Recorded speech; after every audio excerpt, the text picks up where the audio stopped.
Whatever you do, don't let it fall into the wrong hands. Alright, so you guys had just rescued what appears to be, well, semi-rescued. You're in the process of rescuing 1, 2, 3 of the townsfolk of Orphea, and they've been doing their best to help you, but you know, their capacity is limited. When the process of loading the remaining prisoners onto the wagons that are spread throughout the camp, you notice only one of them has managed to conclude that loading, and sort of one captured townsfolk person seems to have be in the process of escaping outside the nearest gate to you. Let me ping it for you so you can see what I'm talking about. This one here. And it's just sort of pushed past you, and I think one of you guys took damage as the wagon, like, steamrolled over you. Or at least nudged you out of the way. Smashed me in the head. Oh, that was you. Okay, cool. So, were you still in the process of fighting that bugbear at the time? I thought we killed him. No, we killed him. Okay, sweet. So he shouldn't technically be on the thing anymore, so he's gone. We killed him because we got some sweet. Oh, you got some sweet stuff off of him? Cool. So I'll say you picked up whatever you picked up. Awesome. So what do you do? How do you react? You're watching the wagon steam out of the compound. Go, Joseph, go. Go who? I think Joseph's going to be like, we can't let them get away. After them. And he'll kind of whistle, and Dave rides up, and he leaps onto the back of Dave, and we sprint after the rapidly departing cart. Okay. So as Joseph is doing that, I cast my new cantrip, Minor Illusion, which has a 30-foot radius, and I create a massive boulder in the way of the cart. Oh, okay. And what is the spell? Because we're not technically in combat anymore, we don't have to take turns. You guys can just let me know what you do. Monty and Abe and commoners, do you guys do anything while everyone is doing things? I think I'm just going to get my steed. So you cast Find Steed? Should we load the other commoners up onto another cart so we can just get out of here pretty quickly? Yeah, that's a good idea. I can start. Is there any parts available in the nearby area? Because if so, I'll do that. So, some here. Whoever's looking for a cart, make a perception check, please. Yeah.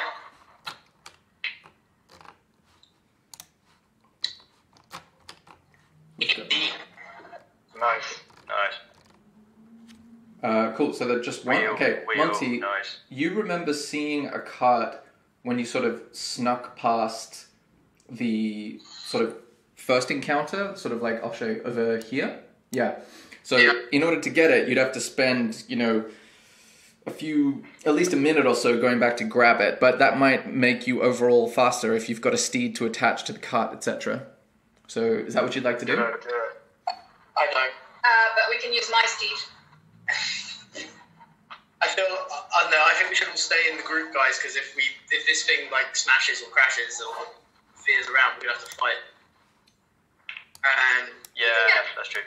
I reckon get the car. Because we need to be thinking a bit, longitudinally.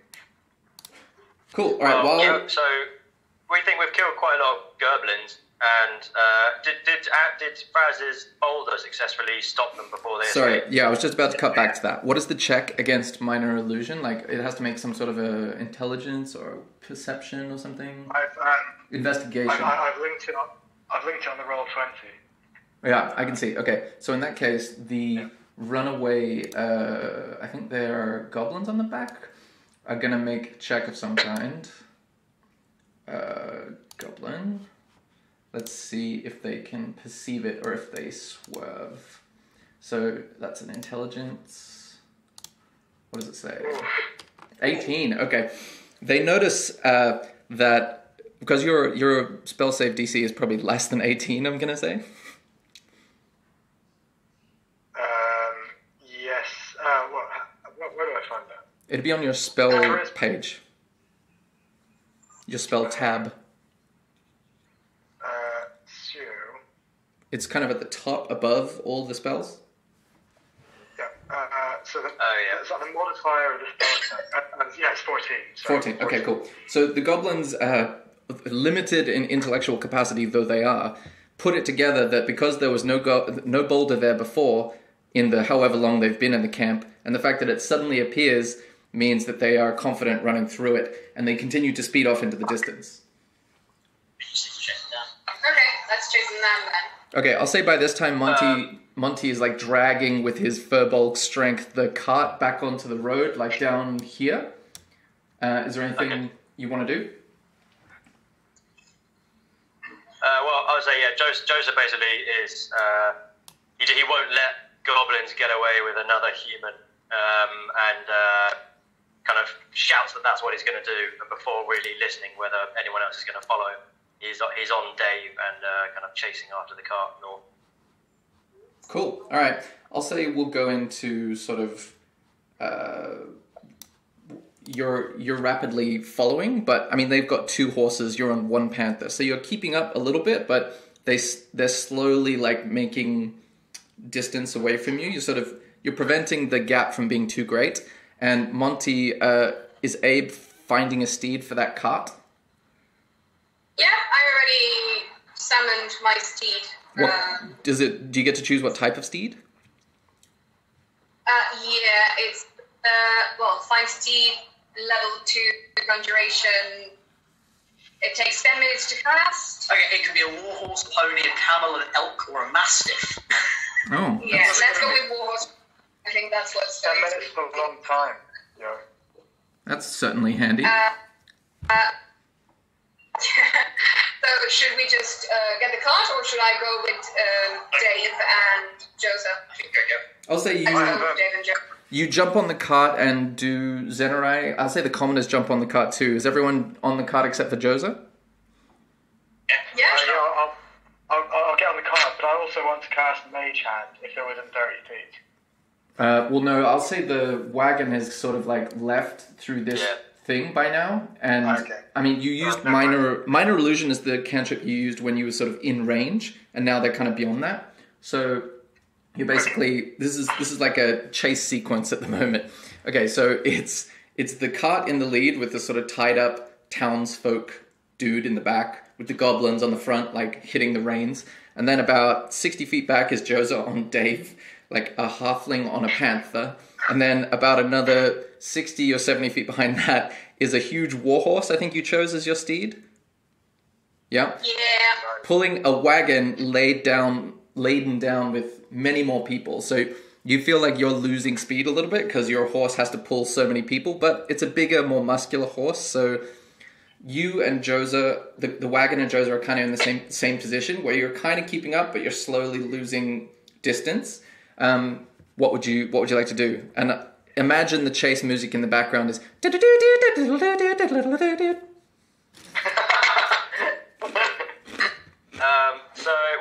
the panther speed is 50 feet per turn.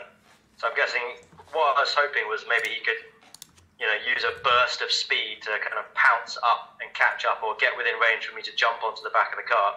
But if you're saying that they had too much of a head start, then I think. Let me bring up. What are the horses' speed? Let me bring up the kind of horses they'd be using, and I will tell you exactly what their speed is. Yeah, the horse's speed is 60 feet because they're a bit bigger and they have a longer stride, whereas the panther is more about short bursts. Cool. Okay. So in that case, yeah, they're breaking away. At this moment, you with your ranger eyes see that the goblin throws something over its shoulder, and it's got a glassy, reflective quality, and it's sort of heading roughly towards you. What do you do in this split second? I want to try and shoot out of the air. Okay, with what? My bow and arrow. Okay, make an attack roll. Alright. This is where we go into like Matrix bullet time. So instead of the it goes.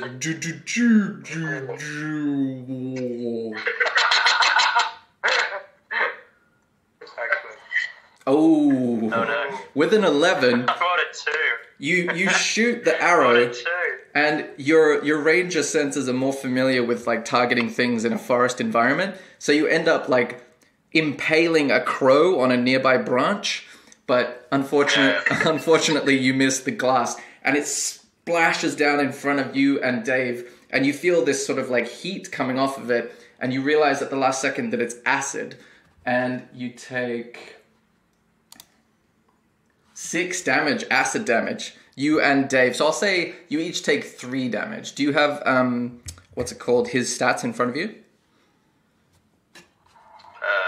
Yeah, 2 seconds. Actually, I can keep track of that as well. Acid, yeah. Right. Okay, I've got resilience to poison, but I guess... Yeah, and then as this puddle of acid, sorry, you can ask me something in a sec, but then the group behind in this, like, weighted down cart filled with, like, rescued hostages and a variety of characters also sees this puddle. Do you guys try to avoid the puddle, or do you go through?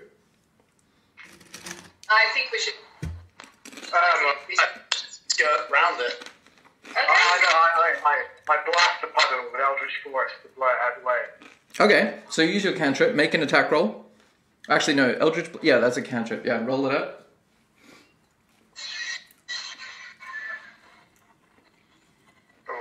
Ooh, okay. So this time it goes a little wide, and you end up singeing some grass off to the side of the track. So yeah, you guys are going to take... But actually, it would probably be the horse that's mostly at risk of this. Okay, so the steed takes 1 acid damage. Do you have the steed... Actually, if it's a warhorse, I can show you what the stats are. Apparently, they have 19 hit points, warhorses, so just keep that in mind. Alright, so they start to pull away. So, Josie, you notice that they're about, I'd say, 90 feet ahead of you now, whereas you were more in the 60-foot range before. And you're about that same 60 feet behind them, wagon people. So you're 60 feet behind the panther and the halfling. Josie wanted to do something before? I'm going to try and shoot the horse. Oh, there's 2 horses, aren't there? Shit. Yeah. Okay, well, so I'm envisioning a situation where I shoot the horse and it sort of dies and drags the cart down with it. So you're hoping to shoot one of their horses? Yeah. Okay, well, in the head. The cart itself is blocking because you're behind them. So the horses themselves have like half cover because literally the cart is in the way of your shot. But you can see the heads sort of like bobbing above the cart every now and then. So with a good shot, it's doable. So let me just bring up horsey stats. Be one hell of a shot. It's going to be amazing. All right. Go for it. Roll it up. That's 20, motherfucker. Yeah, so my question is, do I can use my bonus action to cast... am I allowed to know roughly what sort of hit points we're talking for the horse if I want to try and bring it down in one shot? I don't know that, do I? A riding horse is like a beast. So you'd imagine it has similar hit points to Dave. Right, okay. In that case, I think, can I cast Hunter's Mark on it? Absolutely, with a bonus action, go for it. Yeah, so there you go. Okay, so that... Range of 90 feet. Okay, so that means... I don't think it itself does damage. I think that's more like... Yeah, it adds 1d6 if I hit. Okay, cool. So go for your attack. So... YouTube money. Oh my god, really? Okay, with a 12, you... 2 and a 3. You aim a little low with your shot, and you see the arrow stick into the back of the wooden cart and go... And you see the townsfolk guy go... as it nearly like hits him in the back of the wagon. And at this moment, the wagon starts to extend its lead out to 100 feet as the 2 horses pulling it start to warm up. And you collectively look that this is going to be tricky for you to catch up from. Everybody make a either survival or intelligence check, whichever is better. Can I use kind of an out of combat action to shout to the guy to try and jump off the back? Yeah, you totally can. Okay. Now I realise that my shot hasn't worked, I kind of lower my bow and shout, Jump! We'll catch you! Knowing that that's not true, but maybe we can fix whatever breaks. Okay, make a make a deception check, because he looks kind of scared.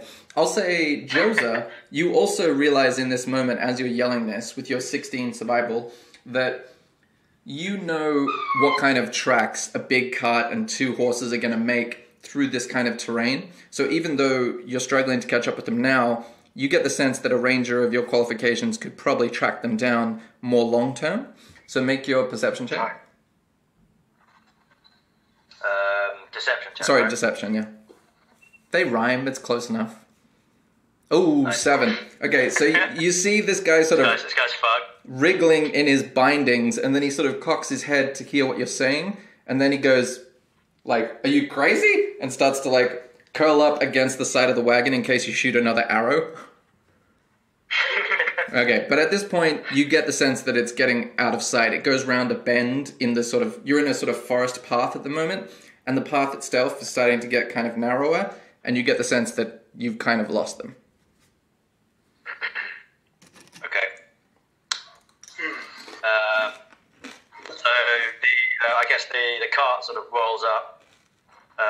Dave's getting kind of tired, not really built for long distance.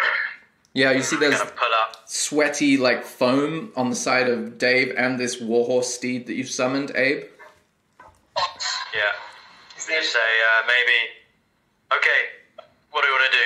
Keep going up to them or get these ones to see? We could always just track them with our new useless guys on tow. If we're tracking useless guys, then they're going to be a massive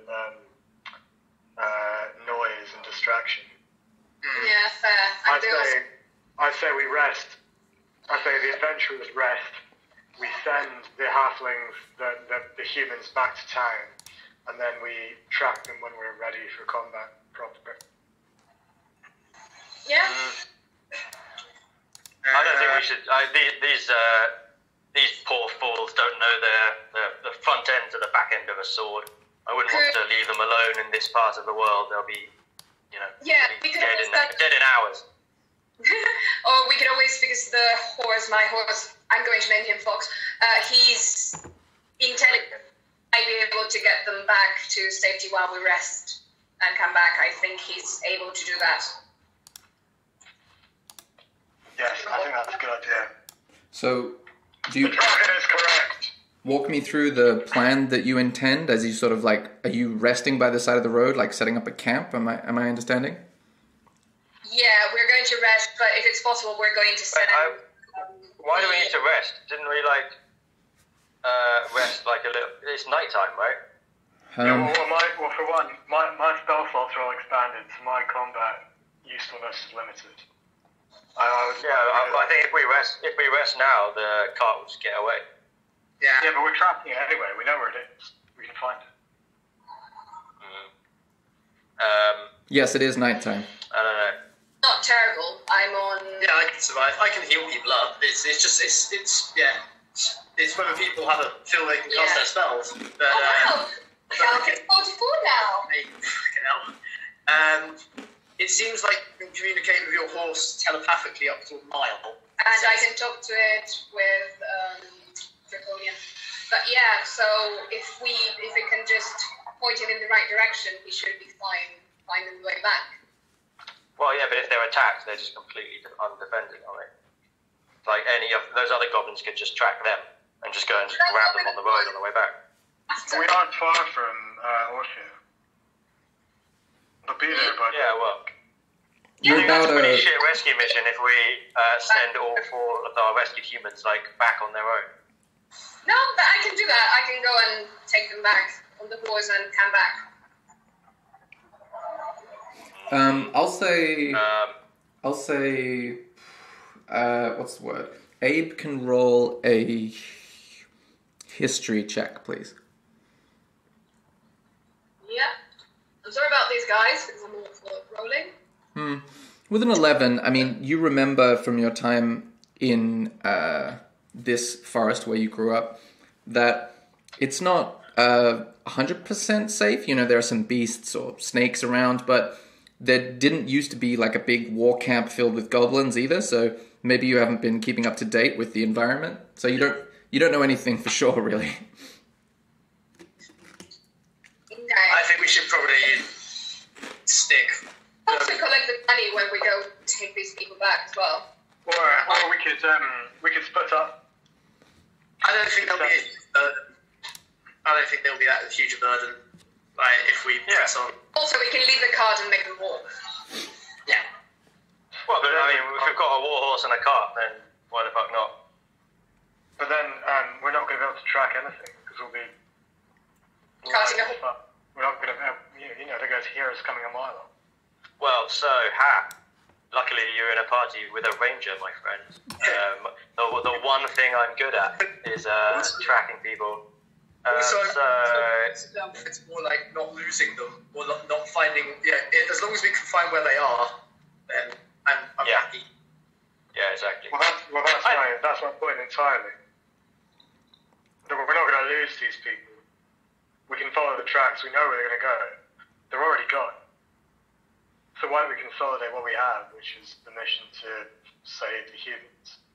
Yeah, let's do that. Well, because we want to kind of come upon them as they're still, on the run, rather than by the time they're like. What they could do now they're ahead of us is they can just circle back around and just go back into the camp. So we don't want to let them get too far away. But that argument's fallacious. They're gone. So we're tracking them to where they end up, not to where they are running. That's the whole point.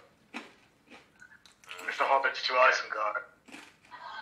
I think if we want to be relatively quiet, we can leave the carts and make the humans walk. None of them is injured, from what I remember. And also, we were they were in the middle of the fight, and they weren't like they put up a good fight. Yeah, they weren't completely useless. They weren't complete morons. None of them got hit.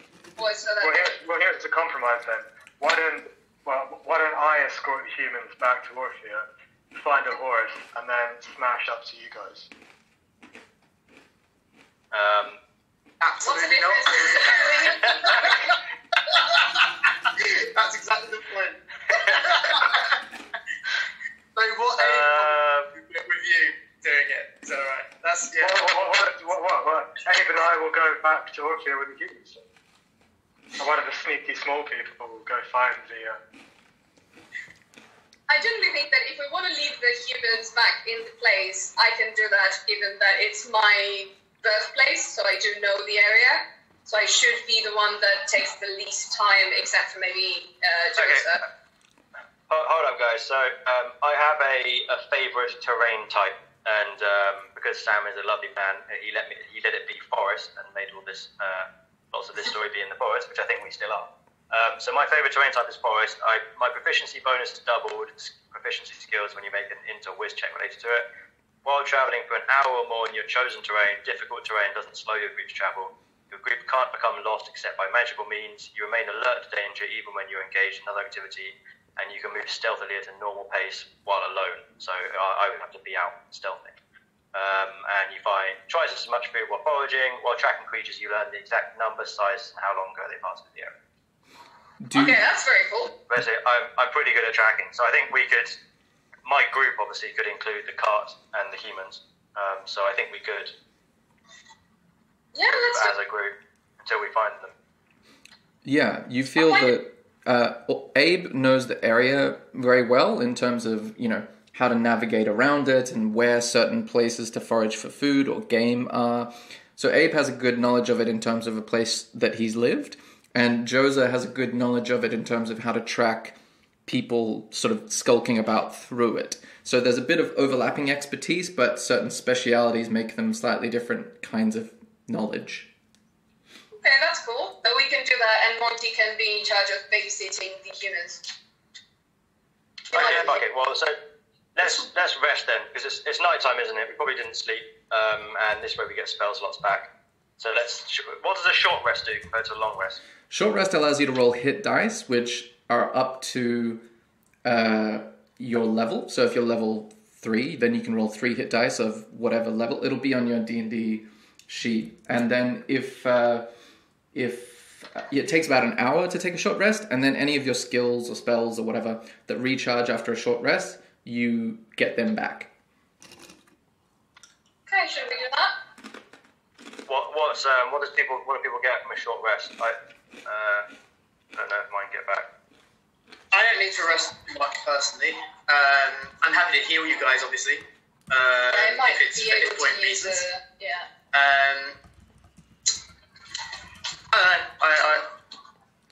Where do you see if something comes back after a short rest?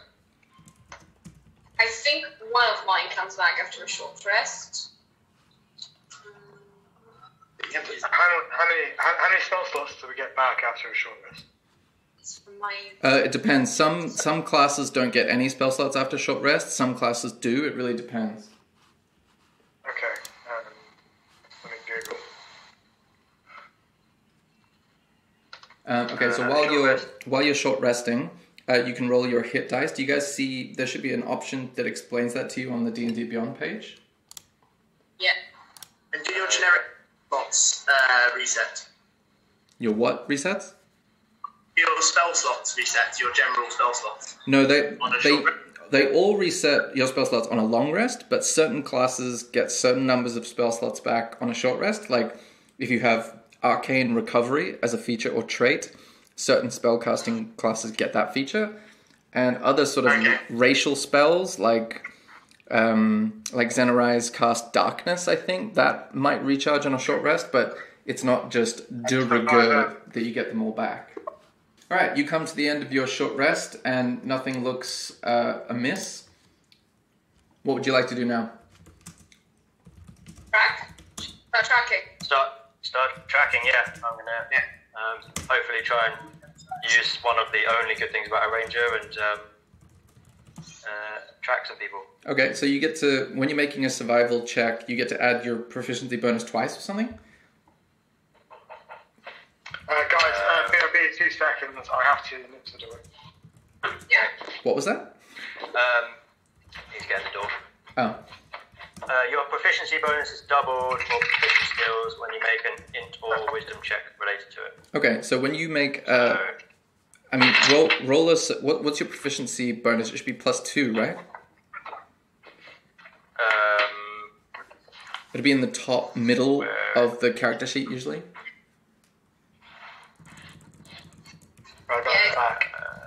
Proficiency bonus, yeah, +2. Yeah. Okay, so make a normal survival check, like with the send to VTT or whatever, and then we'll add 2 to the result.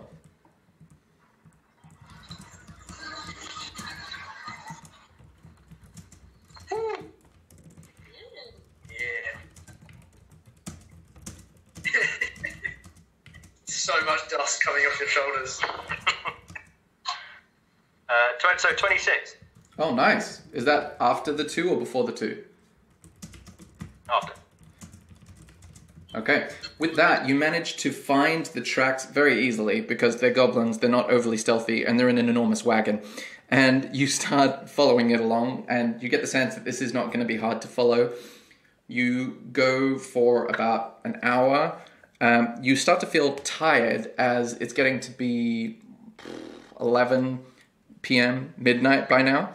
And you start to come to a more like rocky section of the forest.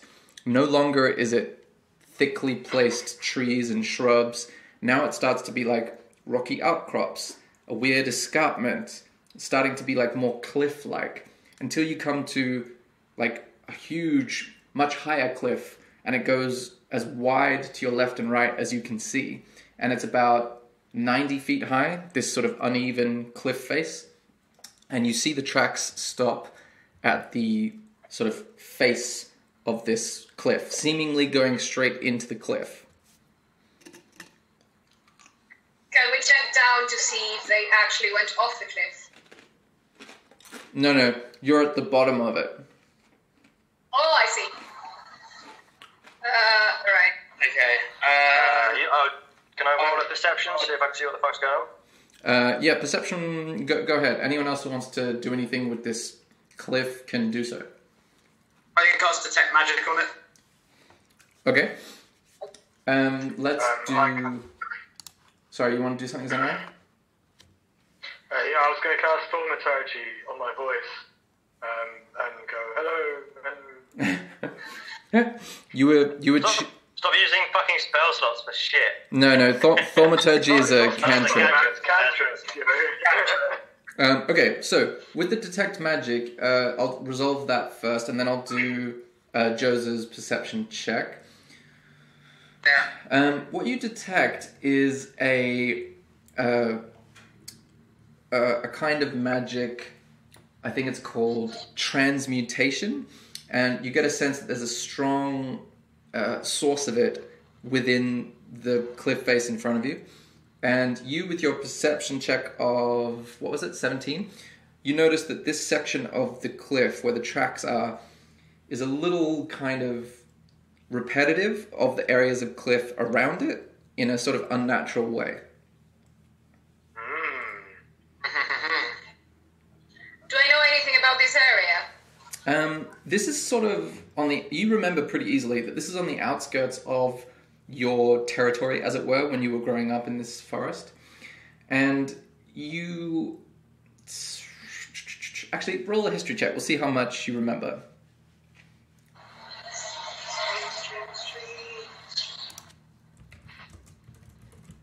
We're definitely going to lead these poor villagers to their death, aren't we? You see them. You hear from the back of the wagon. They say, "What are we doing? Are we trying to find Jerry, the one that got away on the back of that cart?" Yeah, Jerry, that's his name. Come on. How can we help?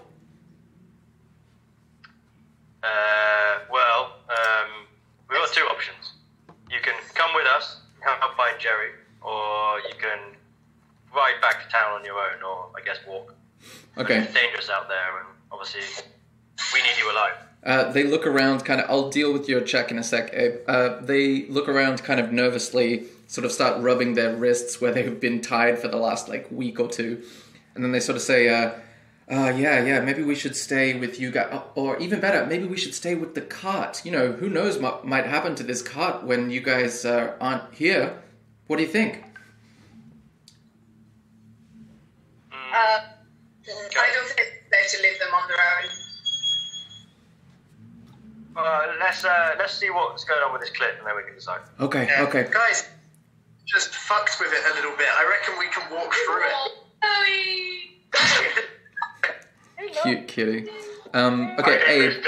With a 4, you remember very little about this area. You kind of avoided it. It didn't smell good to your dragonborn senses, so you just avoided it like the Badlands in The Lion King.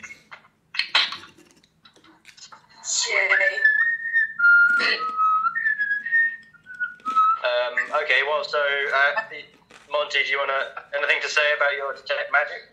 I'm going to try and just walk through it. I think we can walk through this wall. Okay, you walk through that section of the wall and you go straight through it. You find yourself in a dark, fairly narrow tunnel, about probably less than 5 feet wide. But you can't see anything because you don't have dark vision. You also... I have dark vision. All of you guys at this point take a point of exhaustion because it's getting after midnight and you haven't slept. How do we have a point? Is it? Well, hang on. Didn't we take a pretty big rest just before the assault on the goblin We got place? 1 hour break. You just before you assaulted the goblin place, I think you took a short rest. You were just kind of waiting for it to be nighttime so you could assault the camp, right? Oh, okay. Whereas a long rest Yeah. Prevents exhaustion, but it takes 8 hours. Okay. So how do we make a exhaustion thing? Hold on 1 second. You just grab the page, your character page, and where you have your HP, you put 1 there and damage, I think. Below heal and damage. Okay, gotcha. I think. So with 1 point of exhaustion, you basically have disadvantage on all ability checks. So if you need to do a perception check, if you need to do an athletics check, it doesn't affect attacks because they're not considered ability checks, but it affects everything else. Okay. Where does one log it? I think Abe just described it, right? No, Please give the damage next to your HP. Conditions, yeah. oh, it's... Yeah, exhaustion level 1. Okay. When you find the exhaustion section of your character sheet, you hear that like Zelda reveal noise. Da da da da da da da da da. Nice. Sweet. So, You're really- DMing my own life. Mm-hmm. Yep. really quickly.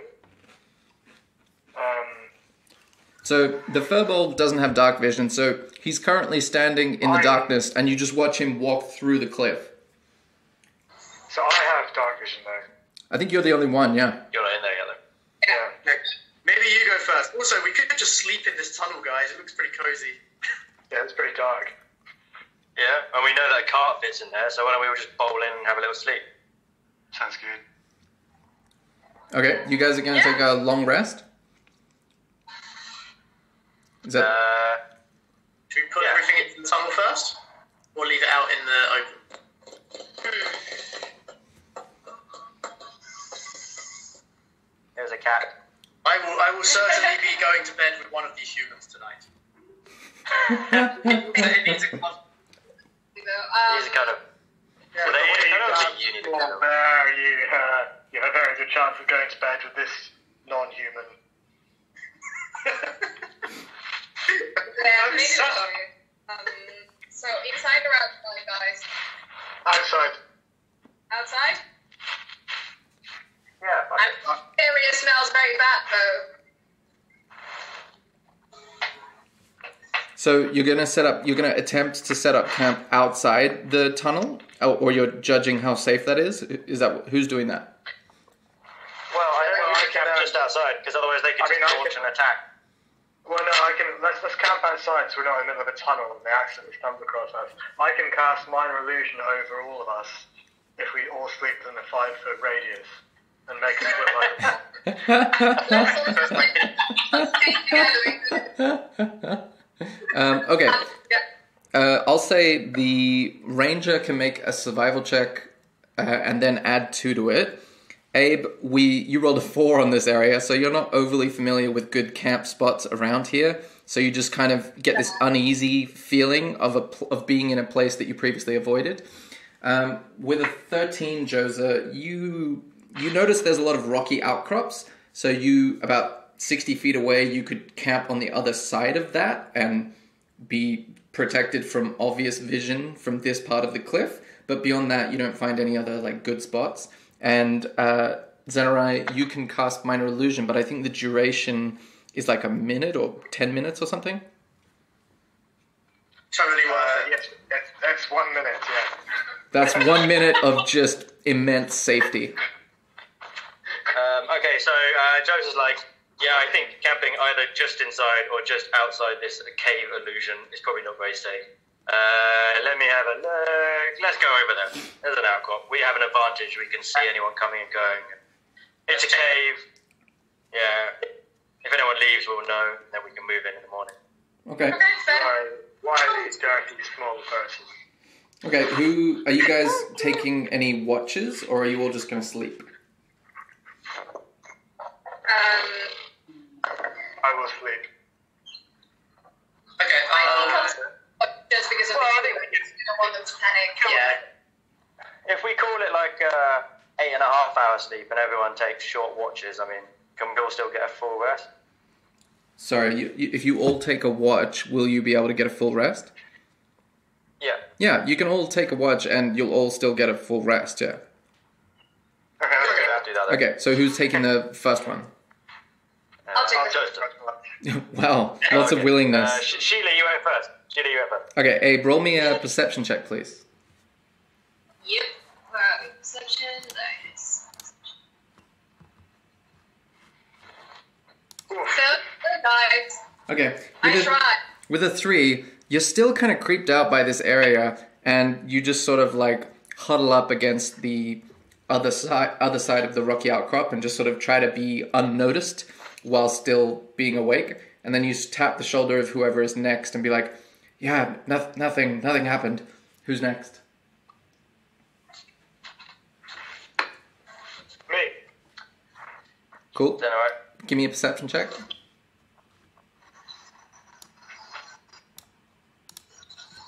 Nice. Oh, 17. Okay. You notice that you hear these heavy footsteps a ways off towards the cliff, sort of crunching on the sort of rocky... It's not as grassy around here, so you hear them like crunching on the rocks. And you look over, and with your dark vision, you're able to discern an orc sort of like pacing up and down outside the cliff entrance-y bit. And he seems to be like shuffling with his foot, like scraping the ground. And then after 5 minutes or so, you see him walk back inside the cliff.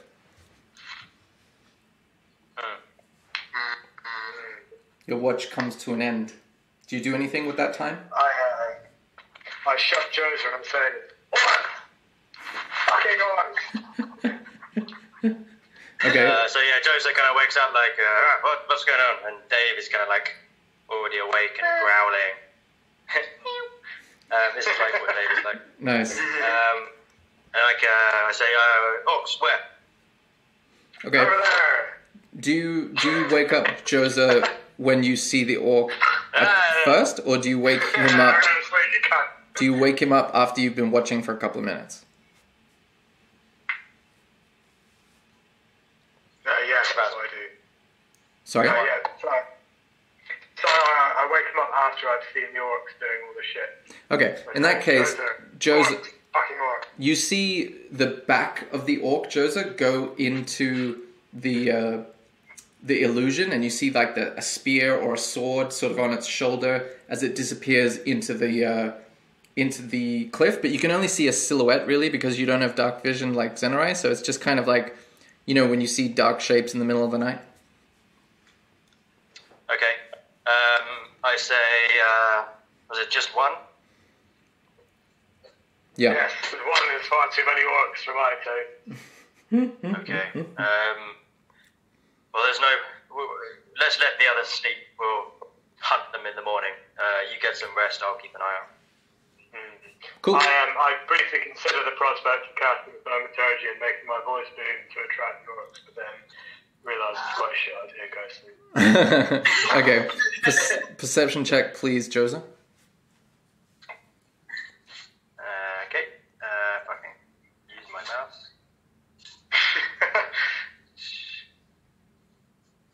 Cat on it. Okay, I think we add 2 to that because it's your favorite terrain. So you hear... Yes. Your senses reach out and you can hear crickets. You can hear what sounds like a fox sort of like shuffling around about 60 feet away in the sort of undergrowth. You don't hear any orcs. It seems pretty quiet, but you hear that there's some like forest wildlife around, which is kind of surprising in an area so rocky and barren. Your watch comes to an end. Who do you wake up next? Monty, Yeah, so I walk over and kind of lightly, lovingly kick Monty Okay. and say, "You're up. No sign of movement." Zeno, just so you know, Zeno, I saw an orc before my watch, but it was just one, and he was at the cave mouth. So Oh no, I don't like it. keep an eye out, all right? Hey, don't sleep on the job. No, of course not. Okay, I'll just sit here. Okay, cool. So make a perception check, please, Monty. Please do badly. Oh, okay. With a 15, Nice. you think to yourself, what a lovely section of forest that Shanti has created. This is just lovely. You hear the crickets and stuff as well, but you're not really that tuned into it like the ranger was. You just think, what a nice background soundtrack to this watch. And you can smell that sort of that smell like it's about to rain in the air. I love Shanti. And your watch comes to an end uneventfully. And then Abe takes the last watch, and you can roll a perception check, and you can describe how you wake them up if you want. Ooh. Wait a second, I need to find my thingy first. Okay, with a 5... Oh no, we did Abe at the beginning. Sorry. That's the end. Okay, you guys all wake up after a short rest, so you've got all your hit points and your spell slots and stuff back, and you see the sun and you don't have a point of exhaustion anymore. So the sun rises over the forest canopy. Sweet. Cool. Easy.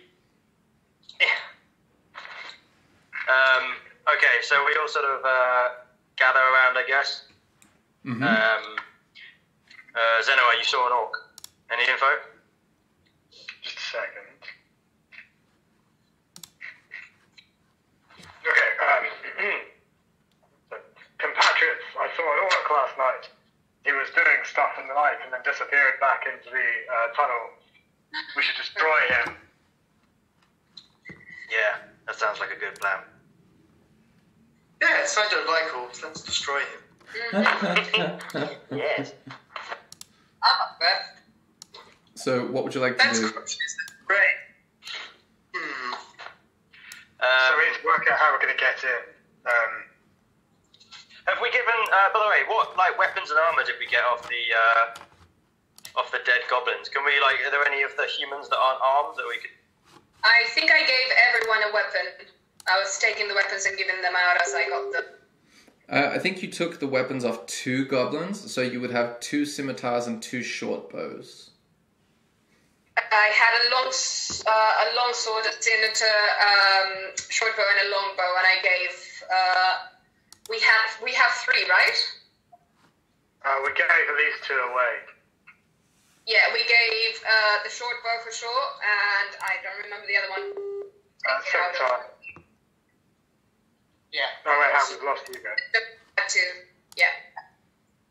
Oh yeah, you did have a long sword as well from the hobgoblin.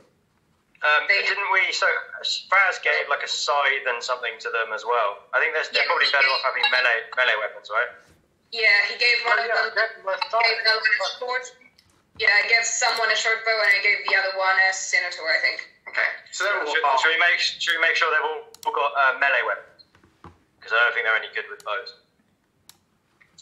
They actually did hit last time, but we can give them a melee weapon. Let me check what I have. Joseph, just because you're exceptional with a bow doesn't mean that they're useless. I have very high standards of bowmanship. Small man is victim to simple psychoanalytic principles such as projection. Yes, projection with my own eyes. That guy shot a bow and it almost hit his own foot. What's a gorgeous stuff? It's just like a wooden staff. It's a bow staff, it's pretty much a favourite weapon. Yeah, it's like the stuff that a shit mage would have. Just very basic stuff. Okay. What do the humans do? Are they just warriors? Have they got any special abilities? Humans. We talk to them and find out. I actually think it might be better for them to have a ranged weapon, because that means they're not in range for an attack. I tell you what, Interrogate the prisoner. fellow humans who can perfectly well talk to us.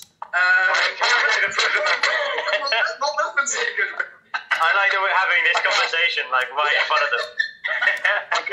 Yeah, you hear them say well, we're not great with martial type weapons like long swords and such, but we can do well with clubs and things like that, which basically means when they roll to attack with a scimitar or a longsword, they don't get a proficiency bonus added to it because they're not proficient, but they just get to attempt to hit regardless. Okay. One of them got disadvantaged, didn't they, with a longbow? Yeah, the longbow specifically was it's particularly difficult to pull, so that's why he had disadvantage. Okay. I cast Thaumaturgy and turn my eyes black. Okay. And say, do better. what? What was that? I say to the one who had disadvantage with the longbow, do better. Okay. You see him go, yeah, totally. And he half-heartedly starts to try and do push-ups on the ground, but he's really shit at them. rubs his eyes. Puny human. I've got a short bow. Yeah, they don't have longbow, they have shortbow. Oh, okay, well, never mind then. We're good. Fuck it, let's kill some goblins. Yeah. Okay, so what order do you go into the tunnel? So I should go first because I've also got dark vision. Yeah. Yep. Has anyone got anything that can make a light? I have. I can make light. I can cast light. Oh yeah, sweet, do that. I've got a torch as well, to be honest. Yeah. So surely, why don't you guys do that at the back so I can scout in the darkness? Yeah. I will. I'll actually just cast light on my mace at the back and walk along with it. Okay, so Okay, I'll scout ahead. so Zenrai's at the front, Monty's at the back. Is that correct? Yeah. Okay, and who is in the middle? I guess that would be the humans, me and Joseph. Cool. Yeah, let's keep the humans sort of in the middle. Yeah. Yep. So, given that They're all gonna die. Operation Human Shield. Yeah, exactly. Ethnicity of the human. So I'll go behind Cineraya then. Get behind the villagers. Into a fight, not a human, a draconian shield. Okay, cool. Just let me arrange your tokens and I'll show you this different map. Where's Abe? That's Joseph. Where's Abe gone? Did I lose Abe?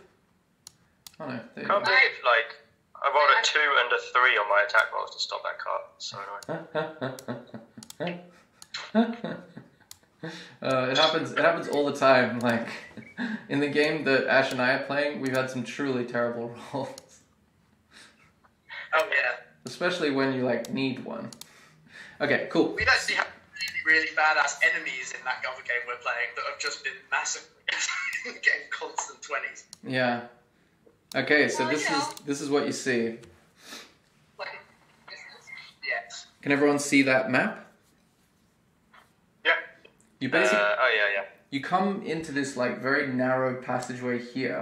I can't fit you all, so I'll say you managed to walk about this far in, because the scale, I'm kind of working with two different scales at the moment.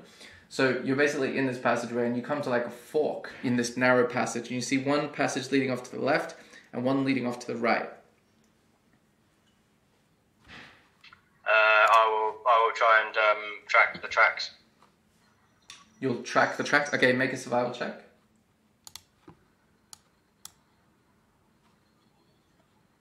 Nice. What is it? So, it's a 7. Okay, with a 7. Someone else do it as well. With a 7, you find that the light cast by the morning star at the back is not helping overly, unless there's another light spell somewhere in the group. I could pull out my torch as well, Okay, actually. with your torch. What? What? I was going to say, why don't I do the same thing? Okay, make a survival check, and you've got a torch now, so you've got better light. Okay, with a 2, you think to yourself, "What is this tracking bullshit? I want someone to slay." Okay, can I give it a try? Yeah, go for it. Okay, survival, there it is. Okay, you guys are kind of floundering about in this tunnel, and Abe thinks to themselves, smells not so good. With a 6, you smell this sort of like, it's a mixture between wet dog and sort of that sulfurous, eggy smell, and you don't like it. And it gets stronger further into this tunnel. Oh dear. Can I do either history or arcana check? To Or do, maybe Abe should be doing that. I don't know. to accomplish what? History check. I mean, the sulphurous makes me think of dragons, and I'm wondering if my character would know that. Well, if it's related to... okay, so roll with advantage and give me a... It would be... I'd say history, yeah.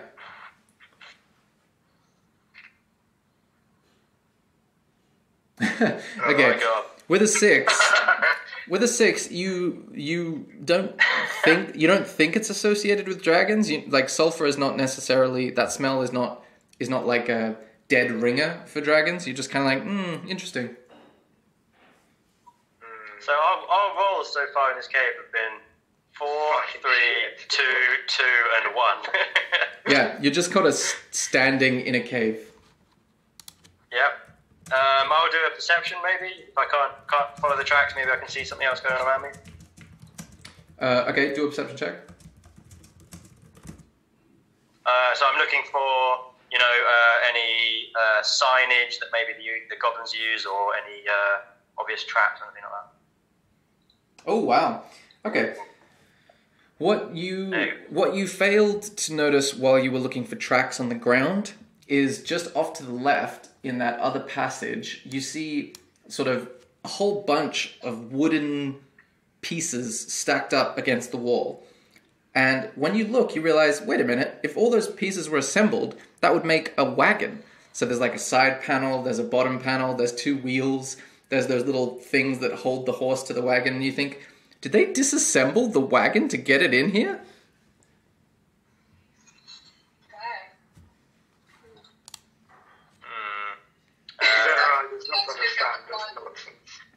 I think we have to check the one that doesn't really allow the cart to go through and just keep on walking back. At least that would be nice. Yeah, that sounds like some good. If they've disassembled the wagon, it's probably because they couldn't fit it in. So let's go to the small one. Okay. So I take the lead, and I use my dark vision for the first time to actually see what the fuck's going on. Okay, so you're going the left passage or the one straight ahead? The left passage. Left? Is that the small one? Yeah, the left one is the small one. Okay, yeah. Cool. Okay.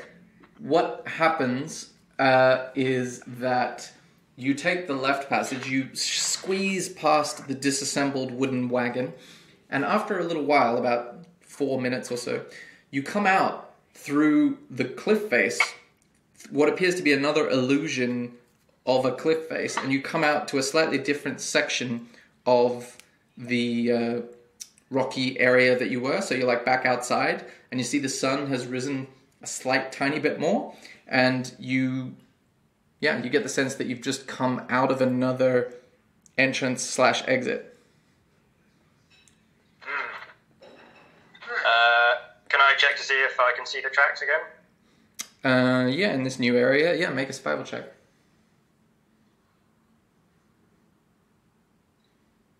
Okay, with a 12, you don't see any tracks at this particular entrance. Aside from your own. So I'll say, I don't see any tracks, but it's been windy, so I'm not sure. What do you guys think? Go back in? Or? Back into the cave. Back in. Alright, let's go. Okay, so we take the original path back down. Okay, you're back at the fork in the road. What do you do now? We continue south. Okay, cool. What you see is it takes like a sharp left, and you follow it until it comes to like a slightly wider cavern. And with your dark vision, you see that it's much bigger. It's a bit, you can kind of walk, 3 or 4 of you can walk abreast now, and the passage continues south. Do you continue? Compatriots, we can walk 3 or 4 abreast then. Shall we continue south? We've come this far. Let's see, wait a second. Have I got any spells that might be useful here? I mean, I could use Mage Hand and scout out the area and sense for any traps. I'll just do like perception check. Sorry. Yeah. I mean, Can I I can try a perception check to see if we see any of the tracks again? I can always light the place up pretty fiercely if we want to do that, but I think we're people might see us. Yeah, and we're also in for a big fight. Yes. I would. Okay, so I mean, our plan is to kind of try and sneak up on these motherfuckers, isn't it? So Yeah. Should we proceed doing lots of like perception and stealth check? Yeah, I mean, so why don't I use I could use mage hand to sort of feel out the area. Make sure there aren't any like pressure plates or anything. I'm going to take off my scale mail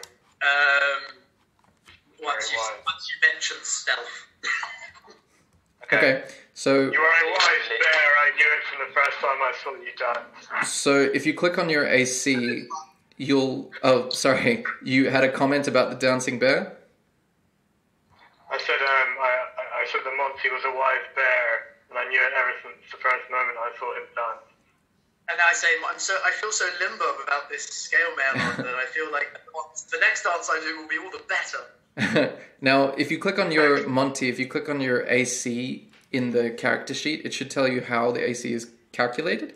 And then if you remove the armor from it, it'll be like 10 plus your dexterity or something like that. Yeah, that's what it's currently doing, I think. 10 plus 2. Cool. All right, sweet. So just remember that for if anything happens.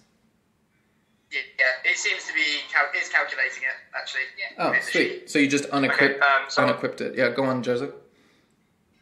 So now we're in this new room. I'm guessing, so there's only one way, isn't it? It's south. That's the only way you can see at the moment. Yeah, so we've got a lot of light in here, haven't we? So I'll do another perception check, see if I can spot any clues. Yeah, go for it. Okay. Nice. With a 19, you notice that further down in this cavern is another side passage that leads off to the left, and the rest of the passage continues south. Okay, so I'll say I'll relay that to the team. There's a small side passage up ahead. Shall we move over and investigate? I start chanting really quietly, side passage, side passage, side. Side passage. Okay, so in our little caravan, let's all head down there. Okay. You see you hear the sort of like rescued townsfolk say, hey, is everything okay? Do you guys know where you're going? Yeah, definitely, yeah. make a deception check. Who, me? Whoever said yeah, definitely. Okay, with a 14, they're just villagers, so they say, "Oh, good, because it's getting kind of dark in here," and they just seem anxious. You follow that side passage. Sorry, you want to say something, Joseph? I was going to turn and say, do you want to save your friend or not? Yeah, it's the only way we can guarantee his survival. I'm trying to say, if we want them to not see us, we need the darkness. Okay. I mean, yeah, Jerry's a good guy. I mean, of all the people in our neighborhood, he's kind of, I don't know, he's the most zen. He's always sort of looking after his plants and growing veggies. He's a good guy. Well, if Jerry dies, it's going to be all your fault. So come on. Okay, all right. You see them like wipe sweat off their forehead. I start quietly singing I Believe in a Thing Called Love by the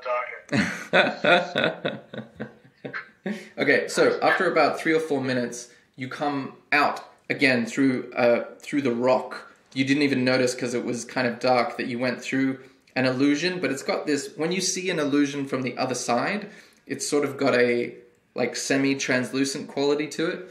And now that you've seen one, you kind of recognize them, and you come out to a different section of the sort of rocky area. Fuck. Back inside. And you hear the...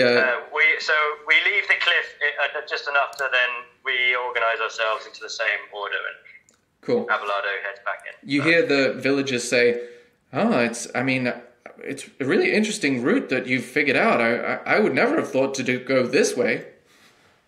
Oh, yes, passive-aggressive humans. Cool. All right, so you return to the passage and you go south? Yeah. Cool. Yeah. You see the passage continues to widen, and you come to this sort of... you all kind of were trying to go stealthily. Is that what that conversation was about? Yes, yeah, that's why I took off the scare bell. Yeah, we are sneaking. Okay, everybody roll a stealth check.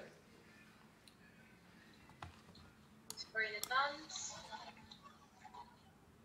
Ooh. Oh dear. Hey, 27. Okay, so we've got a 3 from Monty, a natural 20, 27. I mean, I'm fucking invisible. Because his arm's off. Sorry, what did you say, Zenrai? Does Monty get advantage because he's lost his arm? No, no, I don't get disadvantage. yeah, he's gone from disadvantage to regular.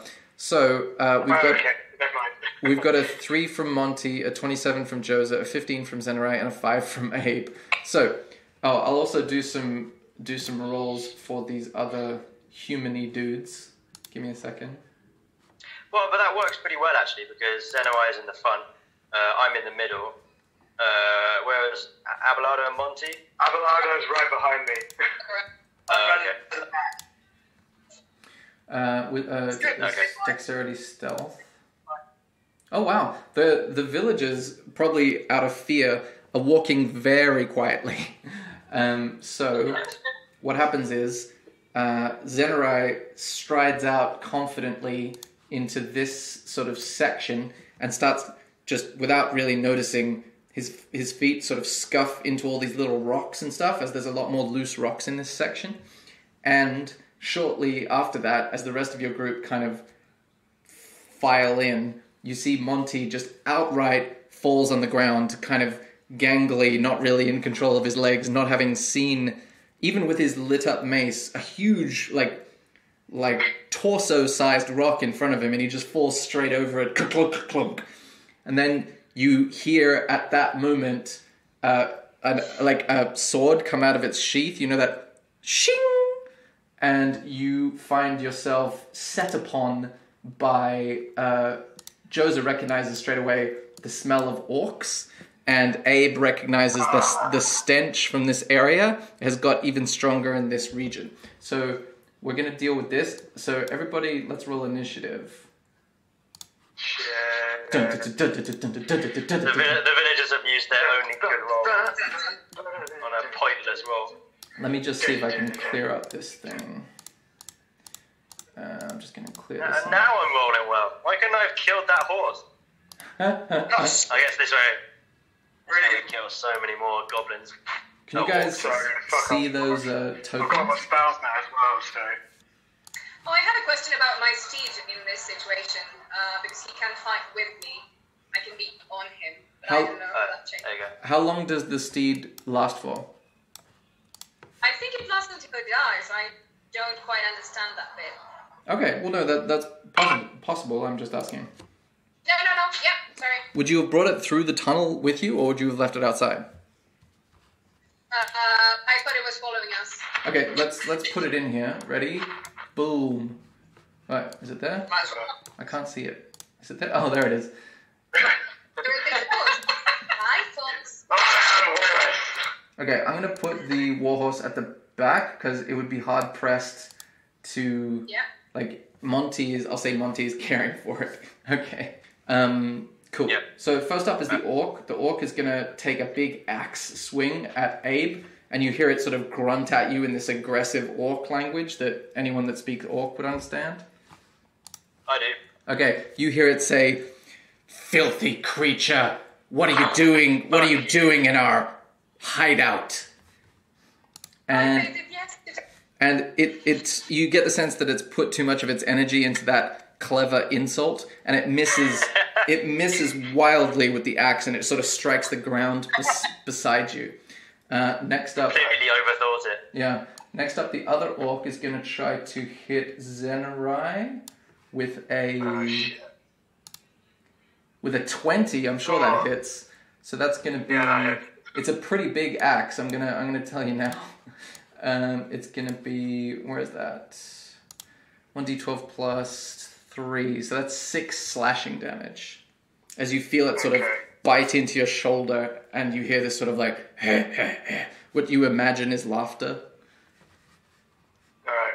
Cool. And then that's the end of their surprise round. and then you see that it is Dave and Joseph's turn.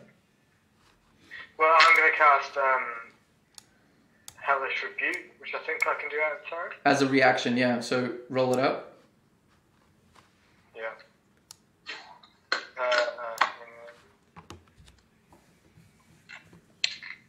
You're dying. Yeah, set 13. So it needs to make a save. Is that the idea? Cool. So this. I think so. this DC 14. Okay, so the orc rolls an 8, so it fails, which means hellish flames engulf it, and the creature must make a saving throw. So roll 2d10 now. Isn't that what the... I mean, you can. yeah, you that's can... what the 14 is. Oh, is it? Oh, okay, sweet. Yeah, No, the 14 is 3d10. No, that's 3d10, so you must have accidentally cast it at a higher level. Are you casting it at a higher level? No, I meant to cast it as a reaction. Yeah, I know. Sorry, yeah, I did the wrong one. Let me get rid of it. I'll do it again. Okay. You don't have second level fire cast, right? I mean, I have that spell as well, but I'll do it like this. You're doing it regular. Those are both second as well. That's okay. The one that you did manually works, so that's 8 damage of fire damage. So that means that it takes 8 fire damage. And you see that the orc does not respond well to that as flames sort of engulf it and start to like lick up the side of its torso, and it starts to grunt in pain. And it's quite upset. Yeah, fuck you, bitch. Next up is Joseph's turn. So I don't get any disadvantage for using my bow in short range, or do I? You do. If you're in melee range and you try to use a ranged weapon, then you have to do it with disadvantage. I'm guessing I'm in melee range with these guys. Or this one at least. Yes, you are. Well, could I take a shot at this one? I think the one that Zenoi just did. You could. Okay, so Josa feels that very familiar, reassuring blood thirst for these green scum, and relishes the moment for a second as he draws his bow, and I'll say tries to, as the guy is kind of flailing in fire, tries to kind of pick his moment when he's exposing his neck and aims for that. Nice. Shoots his arrow. Bit of flavour for you there, guys. So enjoy that. Love it. The more flavor, the better. Oh my goodness! With a 28, you feel the rage course through your veins, and the arrow sinks right into it, sort of like just below the jugular, and it does 6 piercing damage. And you notice by the blood just like, how do I describe, hose piping out of its neck, it is on death's door. Well, 2 secs. That's 1d6 plus 5, right? If you hover over it, you rolled a 1 plus 5, so you just rolled poorly. Oh yeah, okay. And that's probably added my. I would have added my plus 2 at ranged attacks, right? Yeah, plus 2, and also it's adding something else as well. So it'd be your proficiency and your dexterity combined.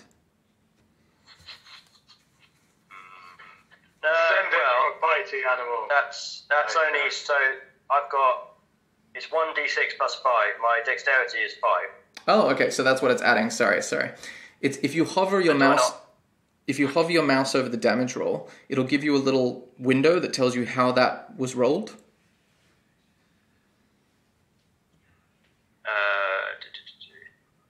Yeah, but shouldn't I add? Hang on. Sorry. Yeah. Sorry. It's a bonus to attack rolls, not the damage. My bad. Sweet. All right. So, is there anything else you want to move or bonus action? Am I within range of this guy if I try and get out of his range? You're currently in his melee range, so he would get an attack of opportunity. Yeah. Yeah. Okay. I'll just kind of go like yes. Okay. You hear throughout the line. You hear Joseph suddenly in the middle of this fight go yes. All right. A high five, Joseph. Nice. You have to high five. You high five over the top of Abe's shoulder. Sweet. Next up is the orcs. So this orc on this side, having seen the damage that you've done to his colleague Joza and being unable to hit Abe out of sheer incompetence, is going to try and hit you. So that's going to be... Okay, sweet.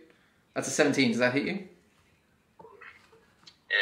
Yeah. Okay, and then it's going to be 1d12 plus 3, so that's 6 slashing damage. Okay. As you feel it sort of like goes through your midsection, and you get the sense that your leather armor isn't protecting your midriff as well as it could be. And then you see the other orc on death's door start to, like, in panic, runs away down the tunnel, and Zenarai gets an attack of opportunity. How do I roll that? It's just a regular attack. So what would you hit with melee-wise? It has to be a melee attack. I get my fucking sickle to that human dickhead. Can I hit him with my crossbow? No. I mean, you could use the crossbow as a club and try to hit him physically with it. Okay. Oh, I've got a dagger, so I can do that. Roll that probably.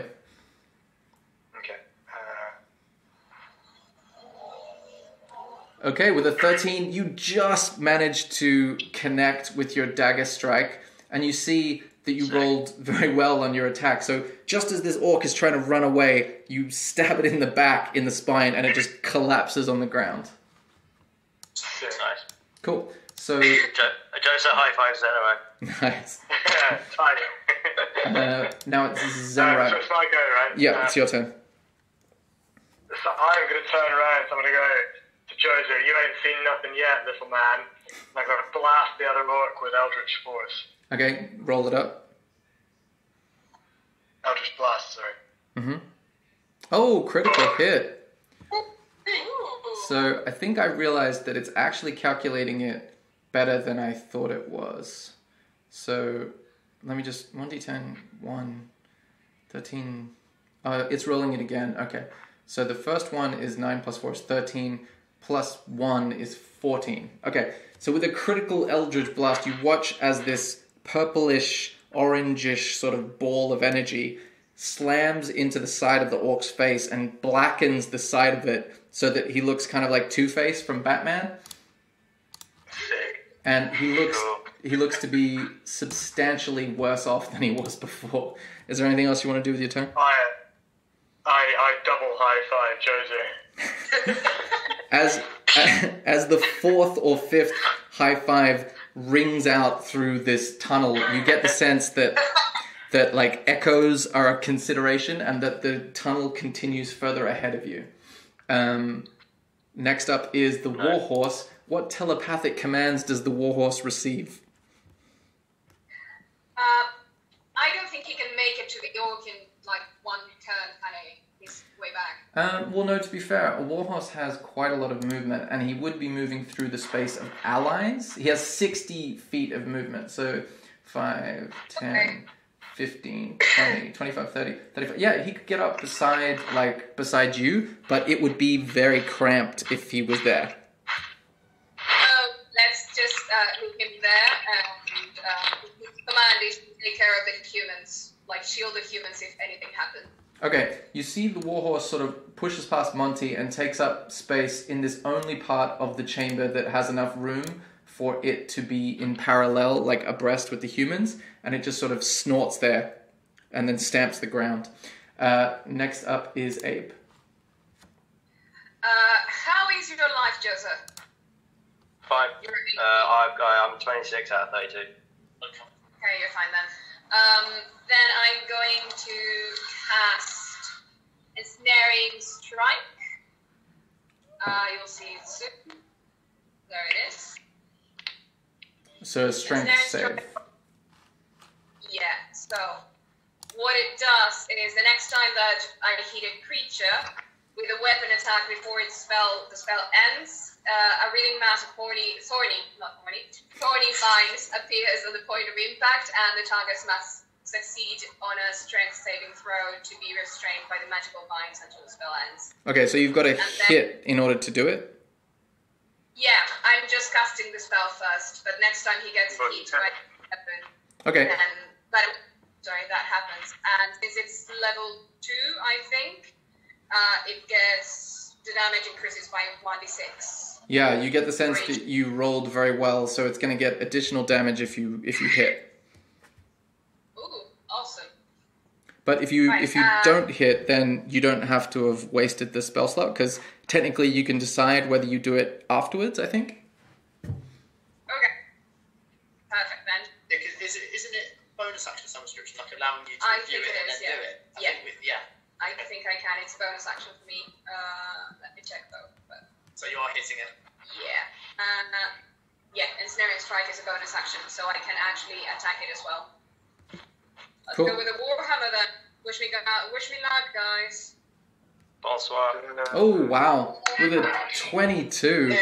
What happens is you crack the orc on top of its like dumb-looking skull, and just as you do, these thorny vines erupt from the head of the warhammer and encircle themselves around the orc so completely that they constrict and basically do what you see a meat grinder do, and then all the meat kind of like comes out in little tendrils, and it's... So you've essentially made orc mincemeat on the floor of this cave, and he is gone. Done.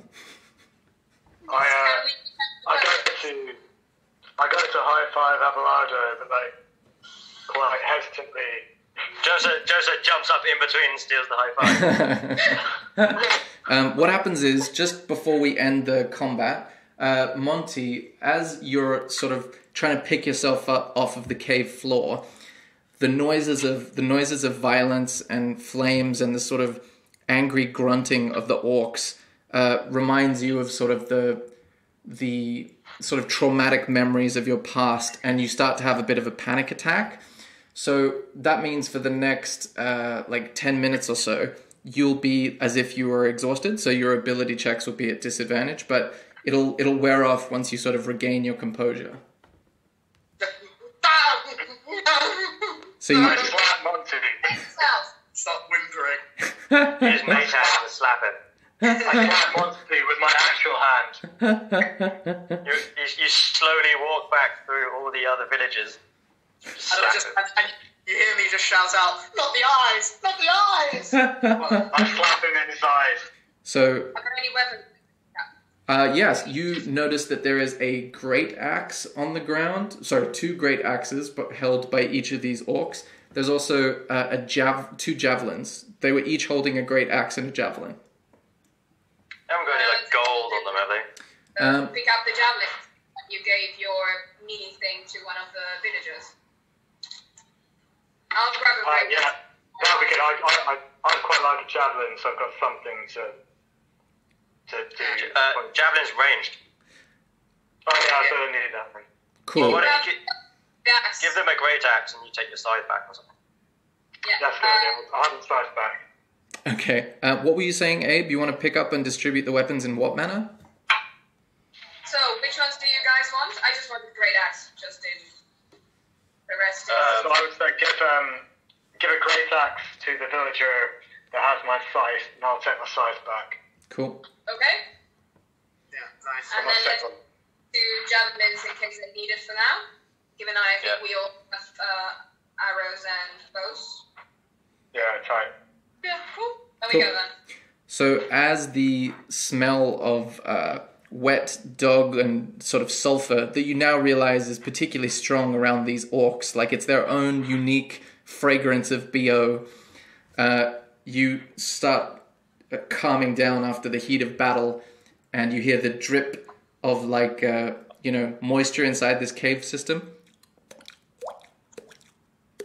Wow. Very And cool.